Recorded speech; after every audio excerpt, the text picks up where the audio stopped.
Allô, t'as vu passer notre jeu L'affaire des œufs disparus sur Internet et tu te demandais à quoi consiste cette chasse? Eh bien, c'est ce que je vais démystifier aujourd'hui dans cette vidéo.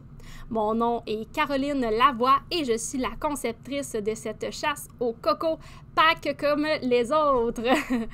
Donc, c'est très simple. Lorsque vous achetez le jeu sur notre boutique en ligne, ensuite, il faut vous créer un compte sur notre application et vous allez pouvoir jouer au jeu. Donc, lorsque vous ouvrez la page du jeu, ce sont des boutons avec des documents PDF que vous devrez télécharger et imprimer.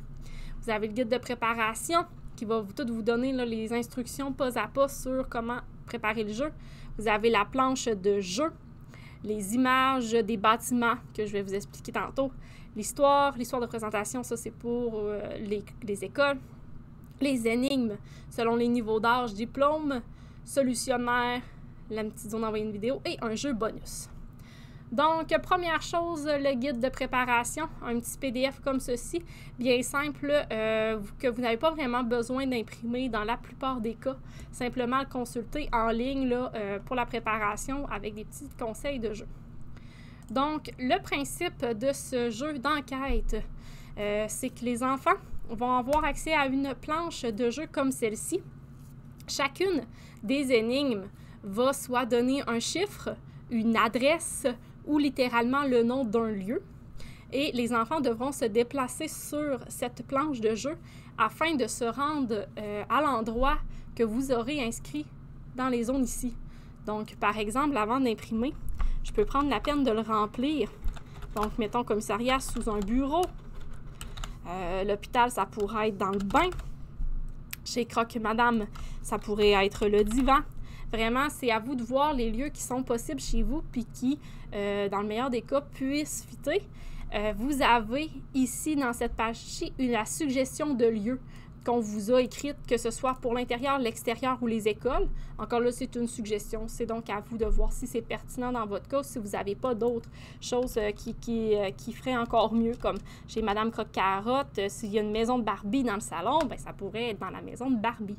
C'est un exemple comme ça, mais vous pouvez vraiment là, faire preuve d'imagination et faire en sorte là, que la planche de jeu devienne le fun dans l'environnement que vous êtes. Donc, c'est ça, quand on va résoudre un énigme, on va avancer dans le jeu. Fait qu'un peu comme un Candyland ou un destin, il va juste falloir avancer dans le jeu pour pouvoir voir où est-ce qu'on se rend. Donc, mettons qu'on arrive au commissariat, on se rendrait sous le bureau, on aurait accès au chapitre et à l'énigme. Encore là, dans le guide, ici, vous avez les objets à cacher à chacun des endroits. Donc, au commissariat, si c'est sous la table, ben, on vous dit de mettre le chapitre numéro 5. Chez Madame Croque-Carotte, vous allez mettre l'avis de recherche et le chapitre numéro 6, et ainsi de suite. Donc, ici, vous aviez aussi un document qui s'appelle « Images des bâtiments ». C'est des bâtiments comme ça à découper et à imprimer. Ça facilite le jeu un peu, mais c'est vraiment à vous de voir parce que ce que vous pouvez faire, c'est simplement coller l'image là à la bonne place. Exemple, vous avez mis sur la planche sous le bureau, puis vous avez plusieurs bureaux parce que vous êtes dans une salle de classe, bien, vous pouvez coller l'image de commissariat sous le bureau de Jules parce que c'est en dessous de son bureau à lui que c'est caché. Mais c'est ça, ça facilite le jeu, c'est vraiment à vous de voir si vous allez dans une optique comme ça. Pour les enfants qui ne savent pas lire, ça peut être une bonne option d'utiliser seulement les images plutôt que des textes. Fait qu'ils vont simplement chercher là, dans l'environnement l'endroit représenté par l'image. Donc encore là, c'est vraiment à vous de voir comment que vous y allez. Pour l'histoire, il y a 2 fichiers de disponibles. Donc, on a le fichier comme ça qui est à imprimer. C'est des feuilles standards, 8,5, 11 normales qu'on va imprimer. L'imprimante qu'on va couper en 2. Donc, c'est toute l'histoire du jeu. Et vous avez l'autre fichier comme ça qui s'appelle « Histoire présentation ». Pensez, lui, pour, dans les salles de classe, à être projeté au tableau pour que tout le monde puisse suivre l'histoire ensemble, là, si vous jouez vraiment le jeu, toute la classe ensemble. La manière qu'on a décidé de présenter le texte, c'est il y a des images qu'on a mis dans le texte pour remplacer certains mots afin de permettre aux plus jeunes qui ne savent pas lire de participer à la lecture. J'ai pris cet exemple-là dans un livre que j'ai à la maison, que je lis avec mon fils. Et je me suis rendu compte que lorsque je le faisais lire, je le faisais trouver les mots pour pouvoir avancer dans l'histoire, je le gardais plus longtemps attentif à l'histoire. Fait qu'on a opté pour cette petite formule dans ce jeu-ci. Et en même temps, ça fait beau, ça met un peu de couleur dans le texte, ça le rend moins plate un peu. Donc, on a opté pour un petit mélange icône et texte dans notre histoire. Donc, une fois que ça c'est fait, on arrive à choisir nos énigmes. Donc, on a nos différents fichiers d'énigmes comme ceci. Il y a toujours la petite icône en haut des pages pour vous identifier là, c'est quel niveau. Donc, et il y a des notes aussi sur quoi faire, comme si votre enfant est habile avec les ciseaux, bien, vous pouvez lui laisser la tâche de découper les plumes. S'il ne l'est pas, bien, vous pouvez les précouper pour lui.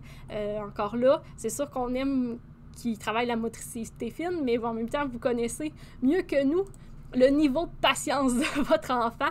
Puis si vous savez qu'une job de découpage comme ça, ben vous allez le perdre puis il va décrocher du jeu, ben pourquoi pas juste lui laisser la dernière plume à découper puis les autres, vous les avez déjà fait. Des choses comme ça. Fait que ça, c'est bon pour ça. Fait que vous pouvez aussi, vous pouvez même interchanger les énigmes selon les niveaux. Donc, vous pourriez utiliser les plumes du niveau 1 si votre enfant n'aime pas tant découper, mais pour cette énigme-là, ben, il serait super à l'aise à résoudre celle-là. Du niveau 7-9 ans, il n'y a pas de problème, vous pouvez les mélanger. Si jamais vous avez plusieurs enfants qui jouent des jeux, vous pouvez écrire les noms en arrière de chacun des papiers, juste pour que chaque enfant sache lequel prendre, lequel utiliser, adapté à son âge. Mais il n'y a pas de problème, c'est la même histoire pour tout le monde. C'est juste les énigmes qui sont différentes. Et bien sûr, vous avez le solutionnaire pour comprendre un peu ce que j'avais derrière la tête en concevant ces énigmes, fait que vous avez vraiment l'information nécessaire pour réussir à aider votre enfant, lui donner des indices s'il est un peu plus mal pris. Aussi, petite information qui peut être utile, les pages 1 à 5, je vous conseille fortement que ces pages-là, il y en ait autant de copies disponibles que le nombre d'enfants qui jouent. Mais pour les pages 6, 7, 8 et 9, vous pourriez imprimer seulement une seule copie pour toute la gang, tant que vous respectez là, le même niveau. Il n'y a pas de problème, puisque ce n'est pas des copies où on va avoir besoin nécessairement d'écrire dessus ou de faire de la découpe et tout. C'est plus vraiment que l'information se trouve dessus, ou que ça se fait bien en pointant avec les doigts, mais pas besoin de les imprimer ceux-là en plusieurs copies, en chaque copie pour enfant. Fait que c'est à votre discrétion, c'est juste une petite économie de papier. Donc, avec tout ça, on vous offre encore le fameux diplôme qu'on remet pas mal avec toutes nos chasses. Fait que le petit diplôme, le solutionnaire, je vous parlais. Et dernière petite chose, en fait, dernier petit lien que vous avez ici en bouton comme ça, c'est nous envoyer une vidéo. Donc, vous avez probablement vu passer sur votre infolette notre concours qui s'appelle Montre tes cocos, faire notre chasse aux cocos, en nous envoyant la vidéo de vos enfants qui jouent notre chasse à Pâques. Ben, vous courez la chance de gagner toutes nos chasses au trésor qu'on va concevoir, et ce, à vie. Donc, c'est quand même un beau petit cadeau pour vous. Et on a en bonus ici le mystère du trésor oublié. C'est une petite chasse au trésor conçue par l'une de mes collègues, Marie-Ève. C'est une chasse de 5 énigmes, environ 30 minutes de jeu. Donc, c'est un petit bonus que vous avez en primeur puisque ce jeu sera disponible gratuitement pour tout le monde, plus vers la mi-avril, fin avril. Donc, profitez-en, vous l'avez en exclusivité. Si vous avez aimé cette vidéo, je vous invite à faire j'aime et de la partager, de vous abonner à notre chaîne. Si vous avez des questions pour le jeu, je vous invite à les écrire en commentaire ou à nous écrire sur Facebook. Un membre de notre équipe va se faire un plaisir de vous répondre. Et juste vous rappeler que vous avez quand même un autre beau petit cadeau qui est la chasse, le mystère du trésor au brillier, que vous pourrez profiter de ce petit bonus si vous achetez le jeu. Donc, je peux peut-être vous en faire montrer un petit aperçu ici. Donc, et voilà l'introduction qu'on va ouvrir. Donc, c'est un petit jeu comme ça, super le fun, là, de chasse, de trésors, de pirates. Donc, sur ce, je vous souhaite une belle journée et merci d'avoir pris le temps d'écouter ma vidéo.